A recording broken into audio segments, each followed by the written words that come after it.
मैत्री भावना। यदि आप मैत्री भावना और उसके लाभों के बारे में जानना चाहते हैं, सहज समाधिस्थ होना चाहते हैं, तो ये वीडियो ज़रूर देखें। बुद्ध ने मैत्री भावना करने से 11 लाभों के बारे में बताया है।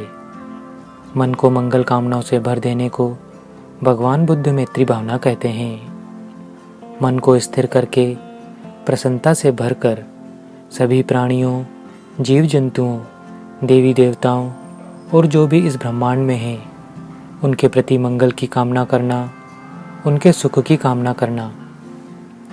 पर सबसे पहले जान लेते हैं कि मैत्री भावना कैसे करते हैं। मैत्री भावना करने के लिए मन को शांत करके आप अपने मन से सभी के लिए मंगल की कामना करें। सभी सुखी हों, सबका मंगल हो, सबका कल्याण हो, सबका दुख दूर हो, सबका वैर शांत हो, इस संसार में रहने वाले सारे प्राणियों की पीड़ा समाप्त हो, वे सुखी हों, शांत हों। चाहे वे जीव जल में रहने वाले हों या स्थल में या फिर गगन में रहने वाले, सभी जीव सुखी हों। इस पूरे ब्रह्मांड में सभी दृश्य और अदृश्य जीवों का कल्याण हो। ब्रह्मांड में रहने वाले सभी जीव और प्राणी सुखी हों, वे पीड़ा से मुक्त हों। इसका प्रयोग करके देखो, मन को वाकई शांति महसूस होगी। बुद्ध ने मैत्री भावना करने से 11 लाभों के बारे में बताया है। ये 11 फल बहुत ही अद्भुत हैं। मैत्री भावना करने वाला सुख की नींद सोता है। जिसे नींद न आती हो, वह साधना से सुख की नींद सोता है। वह तरोताजा जागता है, उसे थकावट महसूस नहीं होती, दुस्वप्न नहीं आते उसे। अगर आपको पापी स्वप्न आते हैं तो मैत्री भावना को जरूर करें।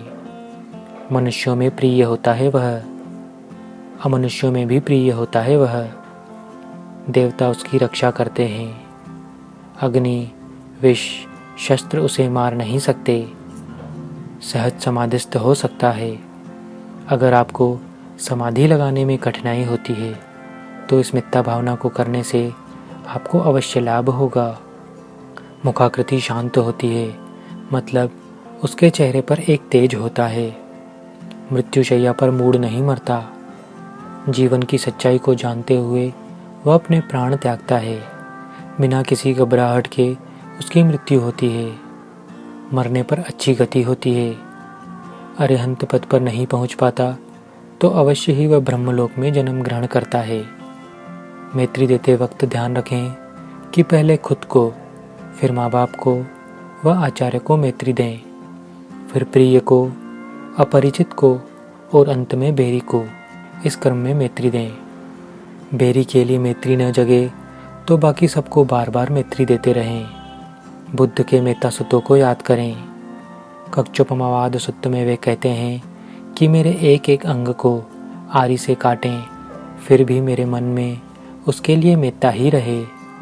सोचो, उसने तो मुझे एक बार दुखी करना चाहा, मैं खुद को बार बार दुखी क्यों कर रहा हूँ।